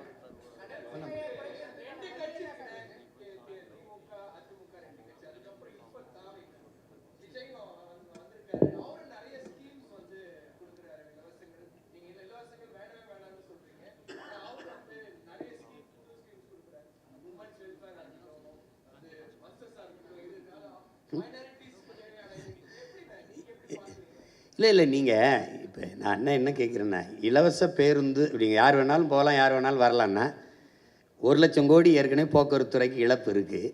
இது எங்கேருந்து காசு எடுப்பீங்க? இப்போ 6 எரிகாட்டு ஊரில் கொடுக்குறேன்னு சொல்கிறாரு தம்பி. அது எங்கேருந்து வாங்குவோம்? எந்த காசுலேருந்து வாங்குவீங்க? ஏற்கனவே 10,00,000 கோடி 1,00,000 கோடி கடன் வட்டி கட்டுறோம். எங்கேருந்து வாங்குவீங்க சொல்லுங்கள்? 2,500 கொடுப்பீங்க, எங்கேருந்து எடுப்பீங்க? நான் கேட்குறதுக்கு பரிச்சு எங்கேருந்து எடுப்பீங்க? உங்கள்கிட்ட தானே எடுக்கணும். எந்த வழியில் எடுப்பீங்க? வரியாக எடுப்பீங்க. உங்கள் சொந்த சொத்தை, பரம்பரை சொத்தை விற்றுட்டு யாரும் எங்களுக்கு தர வரல. இல்லை, இது இலவசம்னு எப்படி சொல்றீங்க? மக்களிடமிருந்து மக்கள் காசை எடுத்து மக்களுக்கு கொடுக்கறது சேவை தானே வழிய, அது எப்படி இலவசமாக இருக்கும்? அது ஏன் என்னை நீ வந்து என்ன மாதிரி பிச்சைக்கார மாதிரி நான் உனக்கு அதை கொடுக்குறேன், இதை கொடுக்குறேன்? உன்னை யாரா கொடுக்க சொன்னது? உன்னை யார் கொடுக்க சொன்னது? நீ இலவசம் கொடுப்பாயின்னா உனக்கு தேர்வு பண்ணி வச்சிருக்குது. நீ என்ன கர்ண மகாராசா மாதிரி கருணைத்தொகை குருணைத்தொகைன்னு யார் நீ? இந்த கர்ணமகா பிரபா நீ என் காசை எடுத்து, அதுவும் குறிப்பாக எங்கள் ஆத்தாலப்பன் குடிச்சு கொடுக்குற காசை எடுத்துக்கிட்டு நீ வந்து இது கொடுத்துக்கிட்டு, இதில் ஒரு வேடிக்கை தம்பி. ஒரு நல்ல ஆட்சியாளன்னு அதை சிந்திக்க மாட்டான். எவ்வளோ கொடுப்பீங்க? தாலிக்கு தங்கம், சரி, பட்டு புடவை 1/2 பவன் 1 பவன் தாலி வாங்கி கூட ஒரு பிள்ளை கழுத்தில் கட்ட முடியாத அந்த பிள்ளைய கடைசி வரை வச்சு வாழ போகிறானா? எப்படா விடே போடாங்கிட்டு அவனுக்கு ஒரு வேலை கொடுப்பேன், அவனுக்கு நிரந்தர வருவாய் பெருக்கத்தை கொடுப்பேன், அவனை சார்ந்து வாழ்கிற தற்சார்பு வாழ்க்கையை கொடுப்பேங்கிறான் தான் ஆட்சி. இப்போ நான் ஏன் தனிச்சு நிற்கிறேன்? அது ஒரு தற்சார்பு தான். என்னை நம்பிதான் நான் என் கனவை இன்னொருத்தட்ட கொடுத்து செயல்படுத்துங்கன்னு சொல்ல முடியாதுல்ல, நான் தான் செய்யணும். அதுதான் இது ஒரு தற்சார்பு. அது மாதிரி அந்த வாழ்க்கை முறையை உனக்கு தரேன், தற்சார்பு பொருளாதாரத்தில் தரேன். ஒரு அடிப்படை உணவு தேவையில் கூட ஒரு நாடு தற்சார்பு அடைய முடியலைன்னா ரொம்ப கஷ்டம், ரொம்ப கஷ்டம். ஆனால் இப்போ ஊழல் ஒழிப்பு பற்றி பேசியிருக்கீங்க. ஊழல் ஒழிப்பு அப்படின்றது புதுசாக கட்சி தொடங்குறவங்களோ இல்லை ஏற்கனவே கட்சியில் அரசியல் கட்சி தொடங்குனவங்களோ ஊழல் ஒழிப்பு அப்படின்றத கட்சி தொடங்கும் போது பேசுகிறாங்க. அதுக்கப்புறம் அவங்களே வந்து போய் அதே ஊழலில் வந்து ஐக்கியமாயிடுறாங்க. நீங்கள் எப்படி இந்த ஊழல் ஒழிப்பீங்க? ஊழலுக்கான அடிப்படை என்ன? அது மட்டும் இல்லாமல் நீங்கள் அந்த ஊழல் பற்றி குறிப்பிட்டதில் திராவிட கட்சிகள், கடந்த கால திராவிட கட்சிகள் வந்து கலைஞர் அவர்கள் ஆட்சியில் இருக்கும்போது எம்ஜிஆர் குற்றச்சாட்டு அவர் மாதிரி வச்சிருக்காரு. எம்ஜிஆர் ஆட்சியில் இருக்கும்போது கலைஞர் அவர் மீது ஒரு ஊழல் குற்றச்சாட்டை வச்சிருக்காரு. ஜெயலலிதா அவர்கள் மீதும் மாறி மாறி இந்த மாதிரி குற்றச்சாட்டுகள் மட்டும் வச்சிருக்காங்க. ஆனால் எதுவுமே வந்து நிரூபிக்கவும் பட மாட்டேங்குது, மக்கள் முன்னாடி நிறுத்தப்பட மாட்டாங்க அப்படின்றத சொல்லியிருக்கீங்க. இது எப்படி ஊழல் எப்படி ஒழிப்பீங்க நீங்கள்? அதிகாரத்துக்கு வர்றதே பாதுகாப்பாக திருடுறதுக்கு தான். இப்போ நீங்கள் நல்லா கவனிக்கணும், 5 ஆண்டு நீ இருக்கும்போது, நான் ஆட்சியில் இருக்கும்போது செய்த தவறுகளை நீ ஆட்சிக்கு வரும்போது உன்னை எதிர்த்து நான் புனிதப்படுத்திக்கிடுவேன், நீ ஆட்சிக்கு வரும்போது நான் செஞ்ச ஊழலை உன்னை எதிர்த்து நான் புனிதப்படுத்திக்கிடுவேன். இப்படி மாறி மாறி ஒருவர் திட்டி திட்டி புனிதப்படுத்திக்கிட்டே ஆட்சியில் இப்போ தான் 60 ஆண்டாக நடக்குது. உங்களுக்கு 60 ஆண்டாக தான் நடக்குது. உங்களுக்கு ஊழல் லஞ்சம் செய்ய வேண்டிய அவசியமற்ற நிலைக்கு தள்ளிட்டீங்கன்னா அது நடக்காது. மன்னன் எவ்வளி குடிகள் எவ்வளி, தலைவன் எவ்வளி, அப்படி தான் மக்கள். நான் வந்து ஊழல் லஞ்சத்துக்கு எதிராக இருந்துட்டேன்னா அது நடக்காது. நீ ஊழல் லஞ்சம் பெற்றுட்டாய்னா நீ பணியிட நீக்கம் அதெல்லாம் செய்யக்கூடாது. பணியிட நீக்கம், பணியிட மாற்றம் இல்லை, நிரந்தர பணி நீக்கம், வெளியில் போ, உன் சான்றிதழ் செல்லாது. இதுவரை நீ எந்த மதிப்பை இழந்துருது உன்னுடைய கல்வி சான்றிதழ்னு போட்டால் ஒரு 10 பேர் மேலே நடவடிக்கை எடுத்தீங்கன்னா நின்றும். உனக்கு தான் எல்லாமே நான் கொடுத்துட்றேனே, உனக்கு கல்வி கொடுத்துட்றேன், தரமான போக்குவரத்து கொடுத்துட்றேன், குடிநீர் கொடுத்துட்றேன், மருத்துவம் கொடுத்துட்றேன், வேறு என்ன உனக்கு பிரச்சனை? உணவுப் பொருளை நானே விளைய வச்சிடுறேன், இல்லை சாப்பாட்டுக்கு கஷ்டம், அதெல்லாம் சொல்ல வேண்டிய அவசியமே இல்லையே. அப்படிங்கும்போது நல்ல வாழ்க்கையை கொடுத்துட்டோம்னா மக்கள் தேவைக்கு அதிகமாக பணம் ஈட்டணுங்கிற அவசியம் போயிடும். அதனால் தானே ஊழல் லஞ்சம் செத்து ஒழிஞ்சிரும். அந்த ஊழல் லஞ்சம் அது எப்படி தடுப்பேன்னா வெளிப்படையான நிர்வாகத்தின் மூலமாக. இப்போது இந்த சாலையை போட 500 கோடி ஒதுக்கியிருக்கேன்னா 500 கோடி ஒதுக்கியிருக்கேன்னு தெரியும். உங்களுக்கு ஒவ்வொரு முறையும் அந்த தகவல் வந்துக்கிட்டு இருக்கும். உங்களுக்கு புரியுதா? உங்களுக்கு தெரியாமல் திருட முடியாது. டென்மார்க் வந்து இந்த வெளிப்படையான நிர்வாகத்தின் மூலம் ஊழல் லஞ்சமற்ற நாடாக இருக்குது. நியூசிலாந்து வெளிப்படையான நிர்வாகத்தின் மூலம் நல்ல நிர்வாகம் செய்கிற நாடாக தெரியுது. அப்போ அந்த நிர்வாக முறையை நம்ம பின்பற்றுவோங்கிறோம். ஆனால் இது இப்போ நீங்கள் பார்த்தீங்கன்னா செயற்பாட்டு வரைவு வந்து இப்போ கல்லூரி ஒரு பேராசிரியர் மாதிரி செயற்பாட்டு வரைவு வந்து நீங்கள் கொடுக்குறீங்க. ஆனால் அந்த கருத்து கணிப்புங்கிறது வந்து இதெல்லாம் வந்து மக்களிடத்தில் போய் கொண்டு சேர்த்துருமா இந்த வெற்றி வாய்ப்புக்காக? கருத்து கணிப்புங்கிறது இல்லை. இப்போ நீங்கள் ஒரு நல்ல ஒரு அறிவு சமூகத்துக்குள்ள வந்து இது அவ்வளோ ஒன்றும் இது கடினமான ஒன்றும் இல்லை. இப்போ என்னை நீங்கள் எடுத்து பார்க்கணும். ஒரு பின்புலம் இல்லாத ஒரு எளிய மகன், சாதாரண மகன், ஒரு இக்கட்டான சூழலில் ஏற்கனவே அதிகாரத்தில் இருந்தவங்களை எதிர்த்து வந்தேன். 260 வழக்குகள் என் மேலே இருக்குது. இப்போ வந்து இவ்வளவு இதுக்குள்ள போய் இந்தியாவை யார் ஆள்றது அப்படிங்கும்போது தம்பி அண்ணாமலை அவர் தலைமையில் ஐயா மோடி பிரதமர்னு ஒரு கூட்டணி அமைச்சுக்கிட்டாரு. ஐயா ஸ்டாலின் அவர்கள் இந்தியான்னு ஒரு கூட்டணி வச்சுக்கிட்டாங்க, அவங்க காங்கிரஸ் கட்சி. ஐயா எடப்பாடி, இப்போ நான் 4வது இடத்துல நிற்கிறேன். எனக்கு என்னுடைய பழைய சின்னத்தை எடுத்துட்டாங்க. பல முறை நான் கொண்டு போய் சேர்த்த சின்னத்தை கடைசியாக ஒலி வாங்கி இந்த மைக்குன்னு ஒரு சின்னத்தை கொடுத்தாங்க. அதை வச்சுக்கிட்டு நான் வந்து என் பிள்ளைகள் யாரும் வந்து தெரிந்த வேட்பாளர்கள் இல்லை, எல்லாம் புதுசு. 36 லட்சம் வாக்குகளை எனக்கு போட்டு ஒரு முழு இசைவு பெற்ற, அதான் அங்கீகாரம் பெற்ற ஒரு கட்சியாக எனக்கு கொண்டு வந்து எனக்கு கொடுத்துருக்காங்க. ஒரு சின்னத்தை திருப்பி எந்த சின்னத்தை இழந்தனோ அதே சின்னத்தை திருப்பி எடுக்கிற அளவுக்கு கொண்டு வந்திருக்காங்கன்னா, அப்போ என் மக்களுக்குள்ள ஒரு தேடல் இருக்குது. இந்தியாவை யாரை ஆள்றதுன்னு என்னை தேடின என் மக்கள் தமிழ்நாட்டை யாரை ஆள்றதுங்கிறதுல என்னை தேடாமல் இருக்க முடியாது. என் பெட்டி, என் சின்னம் இது வரைக்கும் 3வது பெட்டி 4வது பெட்டியில் இருந்திருக்கு. இப்போ அது முதல் பெட்டியில் இருந்தே ஆகணும். ஏன்னா அது பதிவு செய்யப்பட்ட கட்சி இல்லை, அங்கீகரிக்கப்பட்ட கட்சி. அப்படிங்கும்போது உழவர் குடிமகனை மறந்துட்டு ஒப்பிட்டவரை உள்ளளவு நினைங்கிறான். உணவிட்டவனை ஒரு தடவை உயிராக நினை, அவனை ஒரு தடவை நன்றின்னு தொடு, அவனும் வாழ்வான் நீயும் வாழ்வாயின்னு கேட்டு அந்த அதுதானே அப்போ கொண்டு போய் சேர்க்கறது தான் எங்களுக்கு இருக்கிறது. எங்களுக்கு நீங்கள் தான் எங்களை கொண்டு போய் சேர்க்கணும். அது நீங்கள் செய்வீங்கன்னு நம்புகிறேன். அப்பா 2026 நாம் தமிழர் ஆட்சின்னு சொல்லி செயல்பாட்டு வரைவு கொடுத்துருக்கீங்க. இதை பார்த்து சிறப்பாக இருந்தது, எனக்கு பிரம்மாண்டமாக இருந்தது, மகிழ்ச்சி. 15 வருடமாக நீங்கள் போராடிக்கிட்டு இருக்கீங்க மக்களுக்காக. இப்போ இன்கேஸ் மக்கள் உங்களை நம்பி உங்களை ஓட்டு போட்டு முதலமைச்சராக தேர்வானால் உங்களோட முதல் கையெழுத்து மக்களுக்கான திட்டங்களாக என்ன இருக்கும்? இல்லை, ஒரே முதல் கையெழுத்து நான் முதலமைச்சராகிற கையெழுத்து தான். அது இல்லைன்னா பதவி செல்லாது. எனக்கு ஒரு 100 இது இருக்குது, 100 இது இருக்குது. உங்களுக்கு தெரியுமில்ல, உங்களுக்கு எல்லாத்தையும் சும்மா அது சொல்கிறத முதல் கையெழுத்து அப்படி ஒன்றும் இல்லை. அது எது அன்னைக்கு அந்த தேவையே இதுதான். நமக்கு உங்களுக்கு தெரியும் 100 கையெழுத்தில் தான் இது சரி செய்ய முடியும்.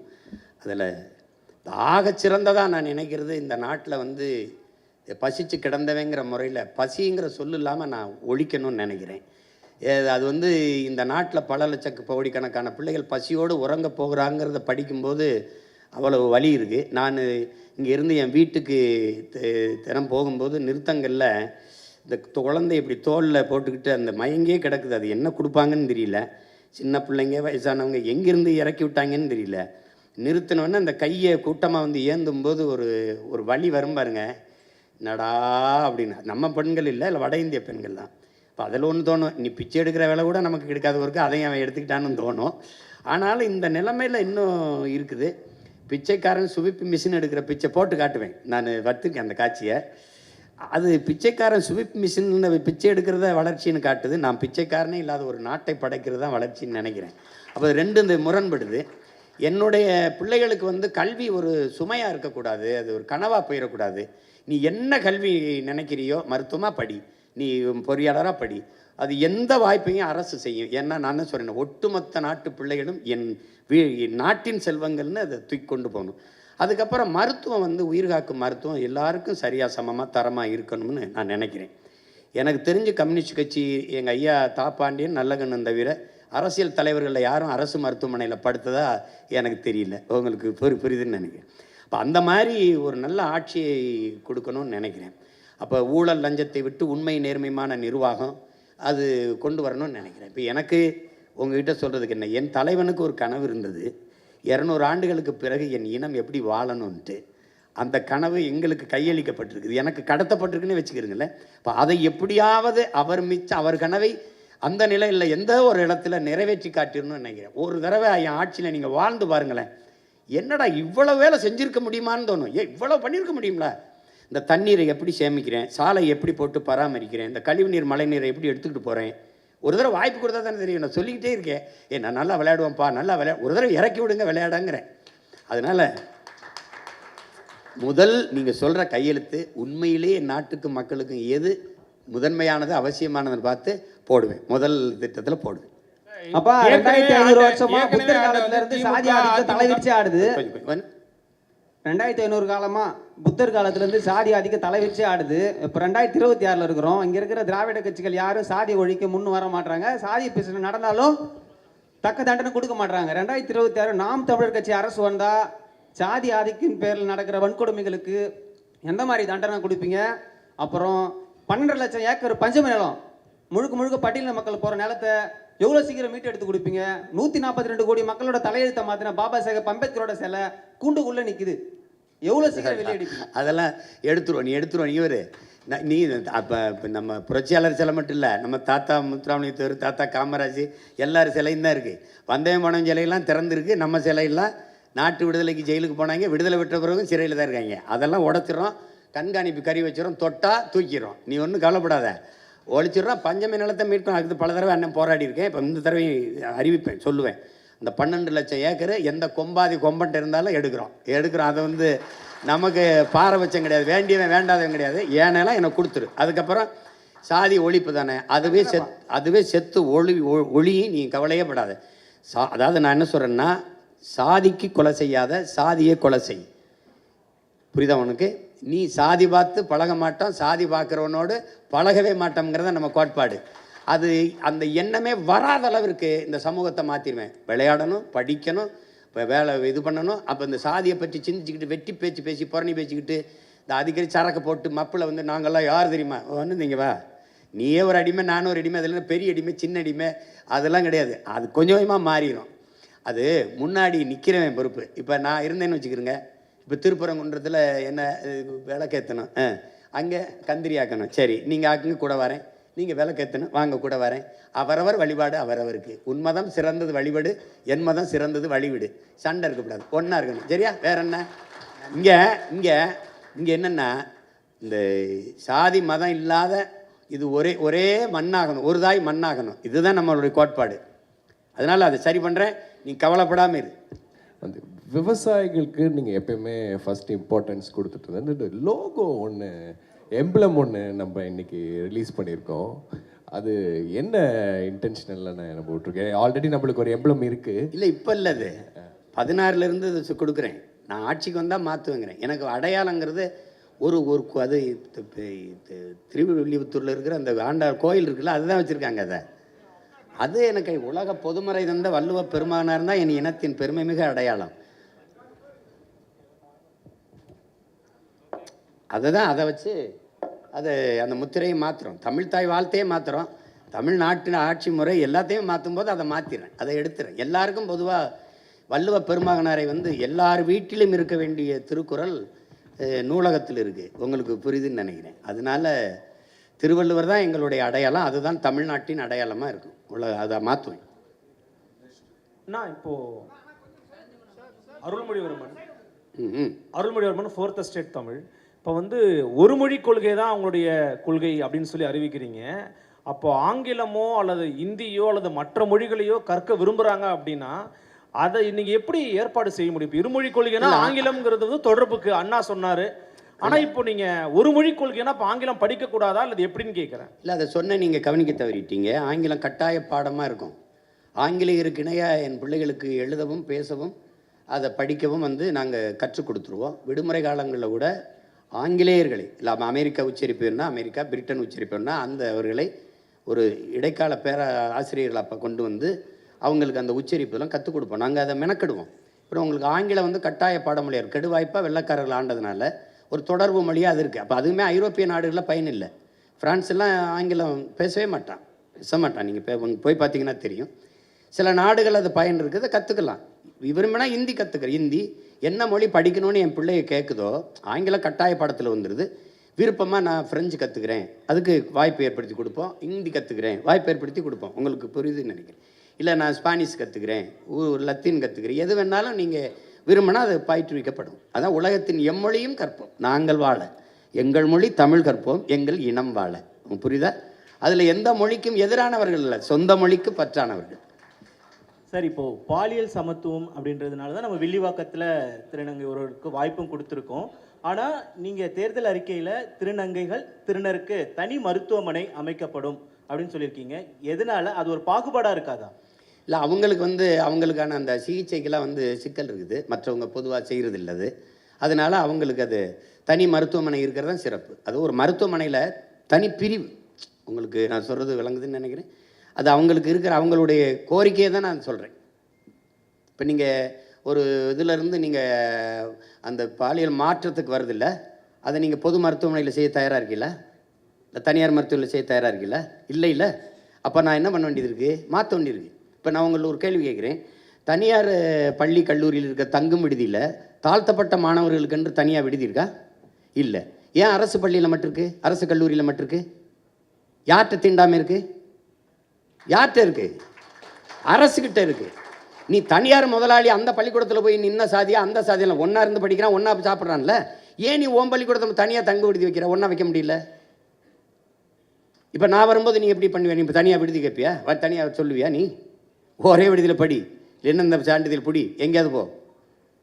அதையே சாதிக்க முடியல. அப்போ அது அவங்களுக்கு தேவை. அவங்க என்கிட்ட வச்ச கோரிக்கையை தான் அதில் வச்சுருக்கேன். அதனால் அது பொது மறுப்பை நீங்கள் ஒன்று கேட்போம். கொரோனா நேரத்தில் ஏதாவது தனியார் மருத்துவமனை ஒரு நோயாளியை எடுத்து மருத்துவம் செஞ்சதாக இருக்குதா? முழுக்க அரசு மருத்துவர்களும் அரசு செவிலியர்களும் தான் சேவை செஞ்சு காப்பாற்றினாங்க. அப்போ அது புரியுது இல்லை? அது மாதிரி ஒரு நிலைமை அவங்களுக்கு இருக்கிறனால ஒரு பொது மருத்துவமனையில் அவங்களுக்கு தனி பிரிவு, அவங்களுக்கு தனி மருத்துவம். அது இந்த உடல் உறுப்பு அறுவை சிகிச்சை செய்கிறதுக்கு அவங்க படுற அந்த துயரத்தை நீங்கள் சொல்லி கேட்டிங்கன்னா அவங்களுக்கு நான் சொல்கிறதுல அந்த மதிப்பு தெரியும். இப்போ நீங்க சொல்ற விஷயம் எல்லாருமே மிக சூப்பரான சிந்தனைகள்,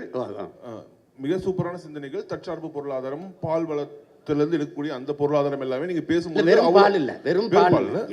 எல்லாமே குறிப்பான அந்த பால்னு சொல்றது 3 லட்சம் கோடி ரூபாய் அளவுக்கு நீங்க பேசும்போது இது எல்லாமே நீங்க சொல்றது ரொம்ப சூப்பரான ஒரு விஷனரியா இருக்கு. ஆனா இது ஏன் மக்கள்கிட்ட கொண்டு போய் சேரல? ஏன்னா 2500 ரூபா கொடுக்கறது, 2000 ரூபா கொடுக்கறது, 5000 ரூபா கொடுக்கறது மக்கள்கிட்ட வரவேற்பை பெறும் பொழுது இது ஏன் போய் சேர மாட்டேங்குது? அதை நம்ம சேர்க்க தவறிட்டோமா? இது என்ன காரணம்? அதுல என்ன சிக்கல் இருக்குன்னா, இங்க ஆட்சியில இருக்கிறவங்க இதை பொது புத்தியில இப்போவுமே சீமா ஆடு மாடு மேய்க்க சொல்றான், அசிமா வேளாண்மை செய்ய சொல்கிறான். அது இப்போ நீ உங்களுக்கு எங்கள் கிராமத்திலேப்பா 10 ஏக்கர் வச்சு வேளாண்மை செய்கிறவனுக்கு பொண்ணு கொடுக்க மாட்டாங்க. மாப்பிள்ளை எங்கே இருக்காருன்னா துபாயில் இருக்காருங்க. துபாய் மாப்பிள்ளைம்பாங்க. துபாய்க்கே கட்டி கொடுக்க போகிற மாதிரி. அது ஒரு நோய் தானே. அவன் அங்கே போய் ஒட்டகம் தான் மேய்ப்பான். இப்போ இங்கே வேளாண்மை செய்கிறவனுக்கு வந்து மதிப்பு இருக்காது. அப்போ அதுக்கு மதிப்பு உயர்த்தணும்னா அது அரசு பணி ஆகினா தான் மதிப்பு ஏறும் உங்களுக்கு. அப்போ நீங்கள் அதுக்கு கவர்மெண்ட் வேலைடா, அரசாங்க வேலை அப்படின்னா என்ன பண்ணுவேன், நீங்கள் வந்து நான் வந்து மருத்துவத்தை உங்களுக்கு கொடுத்துட்டேன்னா தம்பி, கல்வியை நல்லா உங்கள் பிள்ளைகளுக்கு கொடுத்துட்டேன்னா, நீரெல்லாம் விநியோகம் பண்ணிட்டேன். இப்போ நீங்கள் 1000 ரூபா கொடுக்குறீங்க, எங்கள் அம்மா 30 குடுவை வாங்குறா தண்ணி. ஒரு குடுவை எவ்வளோ? இந்த 1000 ரூபாய்க்கு தண்ணியே வாங்கி குடிக்க முடியாதே. நான் தண்ணியை கொடுத்துறேன்றேன், தடையில்லாத மின்சாரம் தந்துடுறேன் குறைந்த கட்டணத்துக்கு, ஏன்னா நானே உற்பத்தி செஞ்சிடறேன்ல. அப்படிங்கும்போது உங்களுக்கு ஒரு 10,000 சம்பளம் கொடுத்தோன்னா நீங்கள் செலவு பண்ணிடுவீங்களா தம்பி? எவ்வளவு பொருளாதாரம் எங்கே போகுது என் குடிகளுக்குன்னா மருத்துவம், கல்விக்கு, குடிநீருக்கு தான் போகுது. அதை வந்து நான் முழுக்க குறைச்சிட்றேன்னு சுத்தமாக அதை மறந்துரு, நீ இதை மறந்துரு, நான் தந்துடுறேன், வேற சொல்லு, அது ஏன் பொறுப்புன்ட்டல்ல அப்படின்னு சொல்லிடுது. அரசு பொறுப்பேற்றுருது.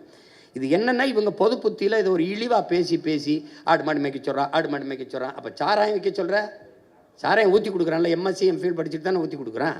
உங்களுக்கு தெரியாது, தமிழ்நாடு சட்டசபையில் ஐயா எடப்பாடி முதல்வர் இருக்கும்போது 400 பேர் வாயிற்காவலர் வேலைக்கு 400 பொறியாளர்கள் நினைச்சிருந்தாங்க. இங்கே ஒரு கோட்பாடு இருக்குது தம்பி, எந்த வேலையும் செய்யலாம் இழிவல்ல, எந்த வேலையும் செய்யாமல் இருப்பதான் இழிவுன்னு ஒரு கற்பிதத்தை கொடுக்கணும். எந்த வேலையும் செய்யாமல் இருக்கிறதாண்டா இழிவு. இப்போ நீங்கள் தச்சு வேலைக்கு வர்றதில்லை, கம்பி கட்டுறதுக்கு வரதில்லை, கொத்தனார் வேலைக்கு வரதில்லை, எந்த வேலைக்கு நீங்கள் வர்றதில்லை. ஆனால் இதையெல்லாம் தான் அப்படியே போய் வெளிநாடுகளை செய்கிறீங்க. அப்போ அது என்னென்னா, கழிவறை கழுவுனாலும் கண்ணுக்கு தெரியாமல் இப்போ கழுவணுங்கிற உளவியல் நோய். அதுதான் தப்புங்கிறேன் நான், அது தப்புங்கிறேன். நீ எந்த வேலையும் செய்யலாம், மதிப்பு மிக்கது. அப்போ அதை கொண்டு வரணும்னா நான் அரசுன்னு சொன்னால் தான் அது பெருமைக்குரியதாக தெரியுது. அப்போ நான் வரும்போது ஒரு தடவை பண்ணி காட்சிட்டேன்னா சரிதான் அப்படின்னு மக்களுக்குள்ளே அதான் சொல்லணும், ஒரு விழிப்புணர்வு வரணும். இப்போ இலவசத்தில் இழக்கிறாங்க. இந்த பணத்தை எங்கேருந்து, இப்போ 5000 ரூபா 6800 கோடி முதலீடு பண்ணியிருக்கு. 6800 கோடி அரசு காசை எடுத்து தன் வாக்கை உறுதி செய்யுது. இப்போ எவ்வளவு கொடுமையான நிர்வாகம் இது, யாருமே கேட்கல. இப்போ உங்ககிட்ட அதிகாரம் இருந்துச்சு கொடுத்துட்டீங்க, என்கிட்ட ஒன்றுமே இல்லை. இது எப்படி ஜனநாயகத்தில் சம வாய்ப்பு சம உரிமை நீங்கள் சொல்கிறீங்க? நீங்களும் தேர்தலை சந்திக்கிறீங்க, நானும் தேர்தலை சந்திக்கிறேன். இது எப்படி சம வாய்ப்பாக இருக்கும்? உங்கள்கிட்ட அதிகாரம் இருந்துச்சு, டப்புன்னு காசு எடுத்து கொடுத்துட்டியே, ஒரே நாளில் 1,31,00,000 வங்கி கணக்கில் போட்டிங்க. இப்போ நான் என்ன செய்யலாம்? எப்படி இருக்குது? இப்போ இதுதான் ஆபத்து. நீங்கள் கொண்டு போய் சேர்க்கலைங்கிற அண்ணன் ஒரு குரல், என்னை சுற்றி என் பிள்ளைகளின் குரல், நாங்கள் எடுத்து பேசுகிறோம். என்னை முறியடிக்க இவர் இதை சொல்லுவார், இது சொல்லுவார். கியூபா வேறு ஏதாவது வளம் இருக்கா கரும்பை தவிர? இல்லை. நார்வே, டென்மார்க்கில் மாடு தவிர ஏதாவது வளம் இருக்கா? பிரேசில் கரும்பு, பசு, அது தவிர வேறு ஏதாவது வளம் இருக்கா? அந்த நாடெல்லாம் தற்சார்பு அடையலையா? அப்போது ஒரு வளத்தை வச்சு ஒரு நாடு சிறந்த கட்டமைப்புகள் இருக்கும்போது இவ்வளவு நிலமும் வளமும் வச்சு மனித ஆற்றலை வச்சு ஏன் நாடு ஏன் வறுமையில் இருக்குது? ஏன் நாடு ஏன் இலவசத்துக்கு இருக்குது? எனக்கு எல்லாம் இருக்குது. நான் ஏன் கையேந்தணும் சாப்பாட்டுக்கு, இலவசத்துக்கு? இப்போ அது வந்து அந்த அருமை புரியாது. நீங்கள் எடுத்தோடனே தம்பி அண்ணன் உங்களுக்கு சொல்கிறேன், பெட்டி கடைக்கு போனீங்கன்னா வாழைப்பழம் அப்படி தொங்கும், இப்படி வாழைத்தார் இப்படி தொங்கும், அது தலைகளாக நிற்கும், தவம் இருக்கும். என்னை சாப்பிட்டுட்டே, நான் நல்லவன்டா டே, உனக்கு நல்லதுடா டே, என்னை சாப்பிட்றான்னு அதை கவனிக்க மாட்டான். இப்படி உள்ளே வச்சுருப்பான் சிகரெட்டு, பான்பராக்கு, அதை வாங்கிட்டு குடிச்சிட்டு போவான். இப்போ ரொம்ப நாளாக நான் தலைகளாக தொங்குறேன் இந்த வாழைப்பழம் மாதிரி, அது ஏற்று பார்க்கல. இதைத்தான் ஐயா இறை என்று சொல்கிறாங்க. இந்த மக்கள் பாதரச வெளிச்சத்தில் பௌர்ணமி வெளிச்சத்தை மறந்தவர்கள், இவர்கள் வண்ண வாசனை திரவியத்தின் வாசத்தில் வண்ண மலர்களின் வாசத்தை மறந்தவர்கள்னு. அப்படி தான் விழிப்புணர்வற்ற சமூகத்தில் நடிப்பவனுக்கே முதலிடம் கிடைக்குங்கிறார் ஐயா. அதுக்கு சான்றுன்னு சொல்கிறாரு. எப்படின்னா, ஒரு பள்ளிக்கூடத்தில் மாறுவேட போட்டி நடக்குது, சார்லி சாப்ளின் மாதிரி நடிக்கணும்.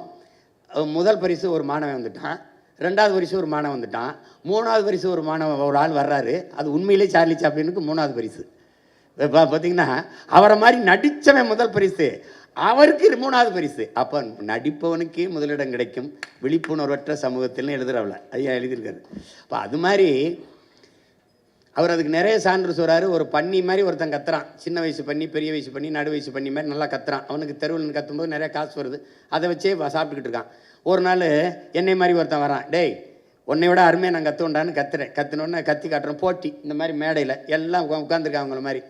நான் கத்துறேன், இவன் போலி அவன் தான் நல்லா கத்துறான், ரொம்ப நாளாக கத்திக்கிட்டு இருக்கவனுக்கு தான் ஆதரவு அதிகமாக இருக்குது. கடைசியாக ஒரு நாய் நீ பாட்டுற அப்படின்னு ஒரு சாக்கு, ஒரு கோணி சாக்கு போட்டு இருந்தால் உண்மையிலே ஒரு பண்ணி படுத்துருக்கு, அதுதான் இவ்வளோ நேரம் கத்திச்சு. அப்போ இவர் என்ன சொல்கிறாரு, டேய் உண்மையான பன்னியின் சத்தத்தை இந்த போலியை கேட்டு கேட்டு கேட்டு மறந்துட்டீலடா. நான் இவ்வளோ நேரம் நான் கத்தலடா, அந்த பன்னி தாண்டா கத்துச்சுன்னு. அப்படி இந்த போலியை கேட்டு கேட்டு இந்த உண்மையை மக்கள் ரொம்ப நாளாக மறந்துட்டாங்க. அது உங்களை மாதிரி உள்ளவங்க நீங்கள் தான் இந்த அறிவுத்தளத்தில் இது கடத்தி இது கொஞ்சம் கவனிங்க. அந்தாலும் ஏதோ சொல்லிட்டு இருக்கான், ரொம்ப நாளாக சொல்கிறான் பாருங்க. ஏன்னா உண்மையிலேயே தலை சிறந்த நாடாக நம்மளால் மாற்ற முடியும். அது ஒன்றும் பெரிய வேலை இல்லை. அவரவர் வாழ்விடத்தில் நீங்கள் ஒரு சணல்னு ஒன்று இருக்குது, ஹெம்ப்னு ஒரு செடி, சனப்பு, அதிலிருந்து நான் எவ்வளவு நம்ம மேம்பட முடியும் பொருளாதாரத்தில். கார் தயாரிச்சுக்கலாம், பெட்ரோல் தயாரிச்சுக்கலாம், செங்கல் அதில் எடுத்துக்கலாம், மலை போய் நொறுக்க வேண்டியதில் எல்லாமே அதில் தயாரிக்க முடியும். அதை வளர்க்குறதுல என்ன உனக்கு பிரச்சனைன்னு கேட்குறேன். இப்போ அதுதானே உங்களுக்கு. அப்போ அதை ஒரு சொல்கிறத இப்போ நீங்கள் சொல்ல முடியலன்னா நம்ம இவர் இதெல்லாம் சாத்தியமாங்க அப்படின்ட்டு போகிறது தானே. இப்போ நீங்கள் ஆடு மாடு மேய்க்கிறது உங்களுக்கு அவமானம்னா நான் அப்போ நீங்கள் நபிகள் மேய்ச்சிருக்காரு, கிருஷ்ண பரமாத்மா மேய்ச்சிருக்காங்க, இயேசு இறைமகன் இயேசு மேய்ச்சிருக்காங்க. அப்போ 3 பேரையும் நீங்கள் அசிங்கப்படுத்துறீங்க, அப்படிதானே அர்த்தமாகுது? தமிழ் மெய்யியல் அப்படிங்கிற ஒரு விஷயத்துல வந்து பார்த்தீங்கன்னா நீங்கள் இந்து சமய அறநிலைத்துறை அப்படிங்கிற பேரை மாற்றி தமிழர் அறநிலையத்துறைன்னு பேர் வைப்போம் அப்படின்னு குறிப்பிட்டிருக்கீங்க. குறிப்பாக தமிழிலும் வழிபாடு செய்யலான்னு இப்போ இருக்குது, தமிழில் மட்டும்தான் வழிபாடு செய்வோங்கிறீங்க. அப்போ இந்துங்கிற பேரையும் நீக்குவீங்க, சமஸ்கிருத மந்திரங்களை ஓதக்கூடிய வாய்ப்பையும் வந்து முழுமையாக நீங்கள் வந்து ஒழிப்பீங்கன்னு சொல்ல வரீங்களா? இல்லை, என் இறைக்கு முன்னாடி நீங்கள் இன்னொரு மொழியில் நீங்கள் வழிபடணும். என் மொழி புரியாதவன் எனக்கு எப்படி இறைவனாக இருக்க முடியும்? நீங்கள் கிறிஸ்தவ வந்து இது சொல்கிறாங்க, அங்கே பள்ளிவாசலில் சொல்லுவேன், இந்த கேள்வியெல்லாம் கேட்கக்கூடாது. அது என் இறையில் அந்த மார்க்கம் வந்து அரபியாவிலிருந்து வந்தது, நாங்கள் என் மக்கள் ஏற்றுக்கொண்டார்கள். அவங்க இன்னும் வந்து வழிபாட்டை தவிர அந்த பாங்க ஒளியை தவிர மீதி எல்லாமே தமிழில் தான் சொல்லுவாங்க. நான் எத்தனையோ திருமணங்களுக்கு சாட்சியான் என்று கையெழுத்திட்டிருக்கேன். புரியுதா உங்களுக்கு? ஒருவருக்கொருவர் அன்பு கொண்டு நயசித்து அப்படி தான் பேசுவாங்க. நீங்கள் அவன் வந்து முதல்ல கிறிஸ்தவ மதத்தை பரப்ப முடியல, அவன் லத்தீன் ஸ்பானிஷ்லாம் சொல்லிகிட்டு இருந்தான். கடைசியாக என்ன பண்ணுறதுனா அவனவன் தாய்மொழியில் வழிபடலாம்னு சொன்ன பிறகு பரலோகத்திற்கு எங்கள் பிதாவேன்னா உம்முடைய ராஜ்யம் வருகன்னா அதை பின்னாடி தமிழ் மீது பற்றுக்கொண்ட இளம் குருமார்கள் வரும்போது விண்ணுலகில் இருக்கும் என் தந்தையை உம்முடைய அரசு வருக. புரியுதா உங்களுக்கு? தூய தமிழுக்கு வந்துட்டான். பதாசுதன் பரிசுத்தாவியை தூக்கிட்டு தந்தை மகன் தூயாவின்னு வந்துட்டான். நீ என் இறை நக்கீரா உன் தமிழோடு சற்று விளையாடவே நான் வந்தேன்னு சொன்ன சிவன் அவ்வையே உன் தமிழில் பருகவே நான் வந்தேன்ங்கிற சொல்கிற முருகப்பெருமானுக்கு முன்னாடி நீ என் தமிழில் ஏன் சொல்லலை?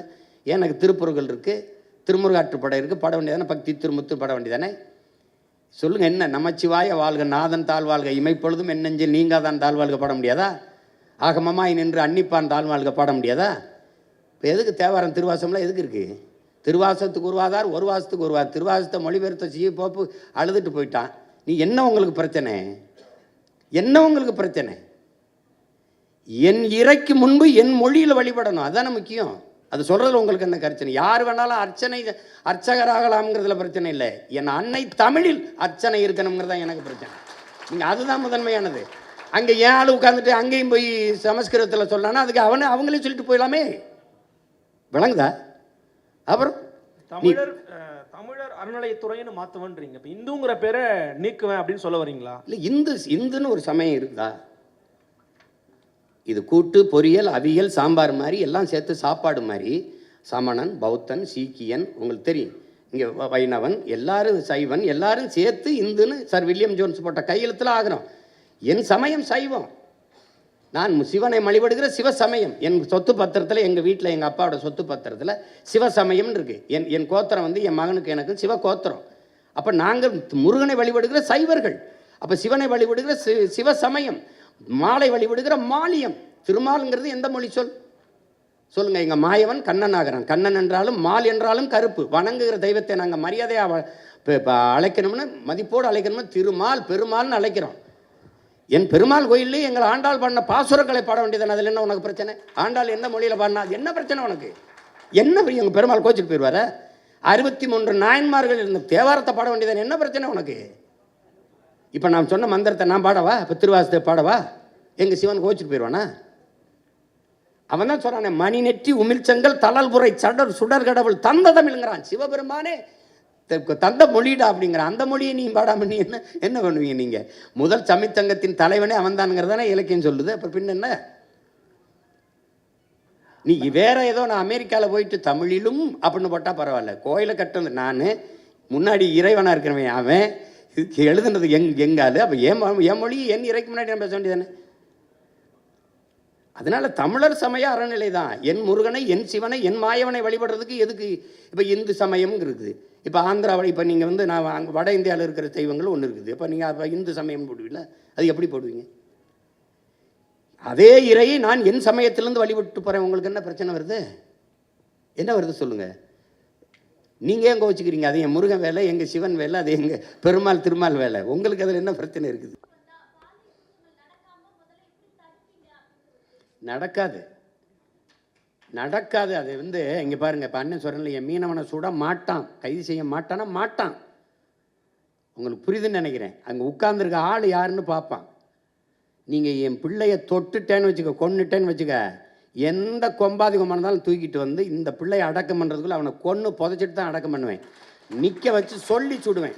அவங்க பெற்றோர்கள் சொல்லுவேன், இப்படி ஒரு பிள்ளையை பெற்றதுக்கு நீ அழாத, நீ அவமானப்படாத. இவனை வந்து இந்த மாதிரி பிள்ளை பெற்றுக்கு தலை உணியணும் அப்படின்னு சொல்லிடுவேன். இவன் வந்து இந்த நாட்டுக்கு இழுக்கு. இவன் யாரோ 2 பேரை போட்டேன்னு வச்சுக்க, தொற்றுவான்னு நினைக்கிறியா? பொம்பளை பிள்ளைய தான் தலை உணிஞ்சு போகணும்னு நினைக்கிறியா? வர்றவன்லாம் தலை உணிஞ்சு போவான். ஐயா யாரையும் கேலி பண்ணிடாதையா, தொலைச்சி பெறுவான். அவன் அந்த பயம் இருக்கணும்ல. என் தலைவன் எனக்கு கற்பிச்சது மரணம் ஒன்றுக்கு தான் இந்த மானோட சமூகம் பயப்படும்னு. அரபு நாடுகளில் ஏன் இந்த பாலியல் குற்றங்கள் குறைவாக இருக்குது? ஏன்னா கடும் சட்டம், பொது வெளியில் தூக்கில் போட்டுருவான். உங்களுக்கு புரியுதுன்னு நினைக்கிறேன். அதனால அந்த சேட்டையெல்லாம் இங்கே செய்ய முடியாது. அது தானாக நடக்கும் தங்கச்சி. நீங்கள் ஏன் கலவுறீங்க? நீங்கள் அண்ணன் வந்தவனே நீங்கள் வாட்டுக்கு ராத்திரியில் தனியாக போங்க, எவனா தொட்டானான்னு பார்ப்போம். நீங்கள் போங்க. என் தலைவன் அப்படி ஒரு நாட்டை கட்டி வச்சான் தங்கச்சி. தனியாக உந்தூர்லியில் ஒரு பெண் நள்ளிரவில் பயணம் பண்ணுவா, தனியாக போவா, ஒரு பய தொட மாட்டான். என் மாநாட்டில் 6.5 லட்சம் பேர் கூடியிருக்கான். ஒரு தொல்லை, ஒரு பிள்ளையை தொட்டான், இடித்தான், கேலி பண்ணான், ஏதாவது சொல்லு பார்ப்போம். ஏன்னா அது அது அது ஒரு இராணுவம். அது ஆட்சி செய்யும்போது அப்படியே அவன் தெரியும், உட்காந்துட்டான் தொடமை.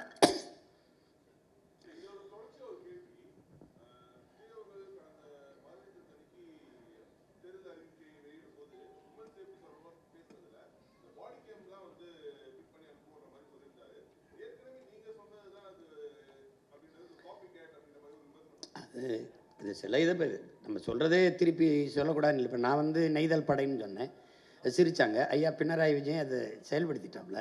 இப்போ சில இது நான் சொல்கிறது செயல்படுத்துகிறாங்க. இப்போ மரத்தை வெட்டுறது மனித உறுப்புகளை வெட்டுறது போல் குற்றம்னு கருதி சிறையில் அடைப்பேன். சீனா அந்த சட்டத்தை கொண்டு வந்துருச்சு. இப்போ நம்ம சொல்கிற அதை செயல்படுத்தும் போது நல்லதை நம்ம சொன்னோன்னா அவங்க சொல்கிறது இப்போ நான் டென்மார்க்கில் இப்படி இருக்குது, பிரேசில் இப்படி இருக்குன்னு நான் சொல்கிறேன்ல. இப்போ அது அந்த நிர்வாகத்தை எடுக்குமே நம்ம சொல்கிறது. அது யார் சொன்னால் என்ன தம்பி, நான் வந்து காவல்துறை நெஞ்சிலெல்லாம் அந்த இது வைப்பேன், நான் போட்டு காட்டுவேன் அது எப்படிலாம் நான் அது பண்ணுவேன்னு. அப்போ அது மாதிரி அது வரணும். பாதுகாப்புங்கிறது அப்படி இல்லை. பெண்களுக்கு தனி பாதுகாப்பு, இஸ்லாமியர் கிறிஸ்தவர்களுக்கு தனி பாதுகாப்பு இல்லை. ஒட்டுமொத்த நாட்டுக்குமான பாதுகாப்பில் தான் எல்லார் பாதுகாப்பு இருக்குது. அதில் வந்து இந்த ஒழுங்கு வந்து கல்வியிலிருந்து கற்பிக்கப்படணும்னு நான் நினைக்கிறேன். அந்த சமூக ஒழுங்கு இங்கே கல்வி அறிவை ஒழுக்கத்தை போதிக்காத கல்வியாக மாறிடுச்சு. வியாபாரம் இதை படித்தா அந்த வேலைக்கு போகணும், அதிலிருந்து கொண்டு வரதான் நிலையான தீர்வாக இருக்கும். மற்றபடி இது நீங்கள் சொல்கிற மாதிரி நான் அதை நம்ம வரும்போது அதை கடுமையாக அதை கண்காணித்து ஒழிப்பேன். அது சீருடை அணியாத காவலர்களை நான் உள்ளே விடுவேன். அதுக்கு உடல் தகுதியோ இதெல்லாம் பார்க்க மாட்டேன். அவங்க நீங்கள் வந்து இவரெல்லாம் காவல்துறையாக இருப்பாருன்னு நீங்கள் கணிக்க முடியாது. உங்கள் பக்கத்தில் உட்காந்துருப்பார், நீங்கள் எதாவதுனா டக்குன்னு வாங்க அப்படின்னு கூப்பிடுவாப்புல. நீங்கள் வாங்கங்க அப்படின்னு அங்கே சுற்றி 50 பேர் வந்துடுவான், உட்காருங்க வண்டியில்ன்றான். அப்புறமா தான் தெரியும் அவன் காவலராக இருக்கான்னு. இந்த மாதிரி இந்த காவலருக்கான எந்த அடையாளம் இல்லாமல் மக்களுக்குள்ள பொது தலங்களில், வணிக நிறுவனங்கள், திரையரங்குகள், அந்த மாதிரி எல்லா இடங்களையும் உழவு விட்டுருப்பேன். அவன் யாருன்னே உங்களுக்கு தெரியாது. அப்போ நீங்கள் எனக்கிட்டேருந்து தப்பிக்க முடியாது. நான் தான் உண்மையிலே பிக் பாஸ். நான் தான் உங்களை எந்த வழியிலையும் கவனிச்சுக்கிட்டே இருப்பேன். ஓட முடியாது, ஒழிய முடியாது. நீங்கள் அது இந்த மாதிரி 10 நாளாக கற்பழித்து கொண்டுட்டு போயிட்டான், 10 நாளாக தேடிக்கிட்டு இருக்கேங்கிறாங்க பாருங்கள். இது மாதிரி ஒரு கொடுமை. கடந்த தேர்தல்கள் இருந்து இப்போ உங்களுக்கு 8% வாக்கு இருக்குது. 8.5. இதுல இருந்து உங்களுக்கு படிப்பு என்ன, எந்த பிரிவு மக்களிடையே உங்களுக்கு ஆதரவு வலுவா இருக்கு, எது உங்களுக்கு சவாலா இருக்கு, அதை நீங்க பெருக வைக்கிறதுக்கு என்ன திட்டம் வச்சிருக்கீங்க? இல்லை குறிப்பிட்ட அப்படின்னு சொல்ல முடியாது. இப்போ சாதி மத உணர்ச்சிகளை கடந்து ஒரு திரை ரசிக மனப்பான்மையிலிருந்து இப்போ இந்த சாராயம், பணம், இலவசம் இதெல்லாம் கடந்து ஒரு நல்ல அரசியல் வரணும், நல்ல ஆட்சி வரணும்னு நினைக்கிற மொழி இனப்பற்று கொண்ட காடு, மலை, ஆறு, அருவி, நிலம், வளம் இதெல்லாம் பாதுகாக்கப்படணும். இப்போ நம்ம வந்து ஐம்பெரும் ஆற்றலுங்கிறோம், அவங்க பஞ்சபூதம்ங்கிறாங்க, ஐம்பூதம்ங்கிறோம். இந்த கடல், இந்த ஆகாயம், இந்த காற்று, இந்த மலை, இந்த நீர், மரம், இதெல்லாம் இல்லாத இந்த உயிரினங்கள் இல்லைன்னு ஒரு புரிதல் இருக்கிற ஒரு அறிவு சமூகம் அது வந்து என்னை ரொம்ப தேடும். அப்போ அந்த மாதிரிங்கிறத நீ கற்றவர்கள் தான் மற்றவர்களுக்கு வழிகாட்டணும். அப்படி இருக்கும்போது ஒரு கற்றறிந்த சமூகம் பெருத்து வருகிற இந்த சூழலில் நான் சொல்கிறது, அவங்கக்கிட்ட காசை வச்சு அரசியல் செய்கிறாங்க, நான் கருத்தை வச்சு அரசியல் செய்கிறேன். அவங்க நாணயத்தை வச்சு செய்கிறாங்க, நான் நயத்தை வச்சு செய்கிறேன். அவங்க வந்து பணத்தை வச்சு செய்கிறாங்க, நான் என்னுடைய இனத்தை முன்னிறுத்தி அரசியல் செய்கிறேன். இது ரெண்டுக்கும் நிறைய மாறுபாடு இருக்குது. இப்போ எனக்கு பதவியாக மக்களுக்கான உதவியானா உதவி தான், எனக்கு பணமாக இனமானா இனம்தான். மக்களை வைத்து பிழைக்க வந்தேன்னா, மக்களுக்காக உழைக்க வந்தேன்னா, நான் மக்களுக்காக உழைக்க வந்தேன். அப்போ இந்த இதை நான் தொடர்ந்து நிரூபிக்கும் போது நீங்கள் பாருங்கள், விழுக்காட்டு அடிப்படையில் வளர்ந்தே போய்கொண்டிருக்கேன். அப்படிங்கும்போது இந்த தடவை தமிழ்நாட்டை யாரை ஆள்றதில்ல 4 முதலமைச்சர் வேட்பாளர் இருந்தாலும் என்னை என் மக்கள் தேடாமல் இருக்க மாட்டாங்க. ஏன்னா நான் தான் அந்த மக்களுக்கான இது இப்படி இந்த ஆட்சி முறையை இப்படி மாத்துறேன்னு சொல்கிறது நான் தான். நான் வந்து வீட்டுக்கு ஒரு இது தருவேன், நான் வந்து அப்படி கொடுப்பேன் அப்படி சொல்லலை. அதெல்லாம் நீனே வாங்கிக்கிற மாதிரி வாய்ப்பை ஏற்படுத்தி தந்துடுறேன்றேன். நீ பெருமையோடு தன்மானத்தோடு தலைமையிருந்து வாழ்கிற வாழ்க்கையை நான் தந்துடுறேன் உனக்கு, நீ எதிர்பார்த்துருக்காத. அப்போ நான் வரும்போது நாளைக்கு இப்போ 5000, அடுத்து இன்னும் 5 வருஷத்தில் அப்புறம் 20,000 ஆகும். இப்போ 10.5 லட்சம் கோடி 20 லட்சம் கோடி ஆகும். 1 லட்சம் கோடி வட்டி 2 லட்சம் கோடி வட்டி ஆகும். இப்போ என் தம்பி அறிவிச்சிருக்கிற அந்த இலவச அறிவிப்புகள் இருக்கு, அதுக்கே மாதம் 1 லட்சம் கோடி தேவைப்படுது. அது தாலிக்கு தங்கம், பிறந்தவொடனே வரவேற்பு, அப்புறம் 6 ஏரிகாட்டு ஊரில், அப்புறம் இலவச பேருந்து. உங்களுக்கு புரியுதுன்னு நினைக்கிறேன். அதை புள்ளி வரம் போட்டிங்கன்னா 1 லட்சம் கோடி மாதம் தேவைப்படுது. எங்கேருந்து எடுப்பீங்க? அப்போ அது நல்ல ஆட்சி முறை இல்லை, அதை செய்யக்கூடாது. மக்களுக்கு இப்போ நான் சொல்கிறது கொஞ்சம் வெறுப்பாக இருக்கும், கசப்பாக இருக்கும். எந்த நல்லதை முதல்ல எடுத்தோடனே ஏற்றிருந்துருக்கிறாங்க, ஆனால் அதுக்காக ஏற்பார்கள், எதிர்ப்பார்கள், ஆதரிப்பார்கள், அருவருப்பார்கள்னு பார்த்தா புதிய ஒன்றை செய்யவே முடியாது. அப்போ அது நான் மக்களின் கருத்துக்கானவன் இல்லை, முழுக்க மக்களின் நலனுக்கானவன். அதனால் நான் அதை தான் முன்னெடுக்க முடியும்.